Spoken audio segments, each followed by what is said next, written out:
दोस्तों, जहाँ भी श्रीमद् भागवत की कथा होती है वहाँ पर मैंने तोता रखा हुआ देखा है। अगर तोता उपलब्ध ना हो तो बच्चे का खिलौना स्वरूप तोता टांगा हुआ भी देखा है। मैंने स्वयं ने कई बार ऐसा महसूस किया है, परंतु यह स्वाभाविक रूप से मेरे मन में जिज्ञासा पैदा हुई कि आखिर तोते को ही उस सभा कथा स्थल में क्यों रखा जाता है। पौराणिक जानकारी के अनुसार जैसे बंदर में हनुमान जी की उपस्थिति मानी जाती है, कौवे में काकभुषुंड जी की उपस्थिति मानी जाती है, उसी प्रकार तोते को शुकदेव जी का प्रतिनिधि माना जाता है। तो बढ़ रही है ना आपकी भी जिज्ञासा शुकदेव जी के विषय में जानने के लिए? तो बताते हैं हम आपको, लेकिन उससे पहले एक जरूरी बात, यदि आपने हमारा चैनल अभी तक सब्सक्राइब नहीं किया है तो यह छोटा सा बटन प्रेस कर लें। तो बढ़ते हैं कथा की ओर। शुकदेव जी महाभारत के रचयिता वेद व्यास जी के पुत्र थे। कहते हैं कि भगवान शिव पार्वती को जब अमर कथा सुना रहे थे तो पार्वती जी सुनते सुनते निद्रा में चली गईं। उनकी जगह तोता हुंकार भरता जा रहा था। जब भगवान शिव को यह बात ज्ञात हुई तो तब तक 10 स्कंद हो चुके थे। वह शुक को मारने के लिए उसके पीछे दौड़े तो शुक भागकर व्यास जी के आश्रम में घुस गए।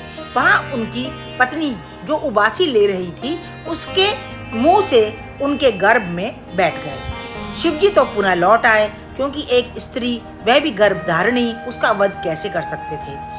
और शुकदेव जी 12 साल तक उनकी पत्नी के गर्भ में विराजमान रहे। 12 वर्ष के बाद जब उन्होंने जन्म लिया तो पैदा होते ही दौड़ने लगे। तब भगवान विष्णु ने उनसे कहा कि आप सभी वेदों और पुराणों का रस निचोड़कर एक ग्रंथ लिखिए।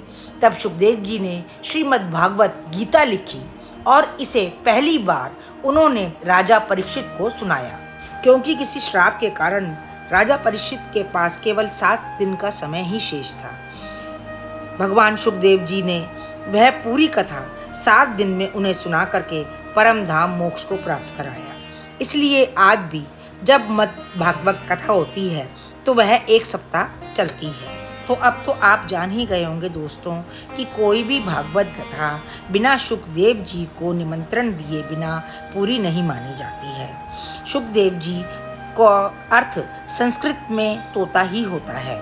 वैसे भी कहा जाता है कि तोता प्रेम, वफादारी, लंबी आयु और सौभाग्य का प्रतीक होता है।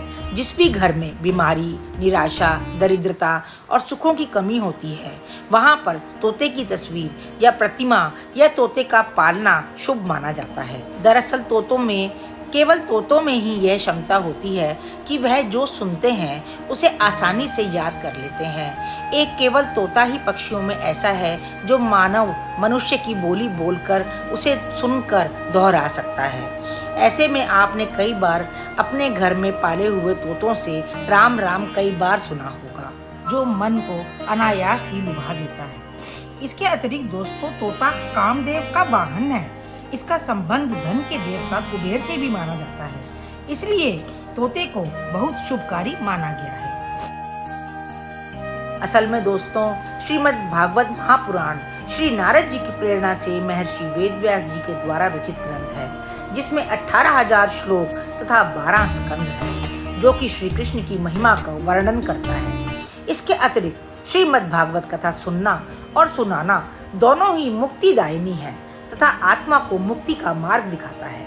श्रीमद् भागवत पुराण को मुक्ति ग्रंथ कहना कोई अतिशयोक्ति न होगा। दोस्तों मेरी तो जिज्ञासा शांत हो गई है, शायद आपको भी अपने सवालों का जवाब मिल ही गया होगा। तो दोस्तों मिलते हैं अब अपने अगले व्लॉग में। तब तक के लिए खुश रहिए, स्वस्थ रहिए। राम राम दोस्तों।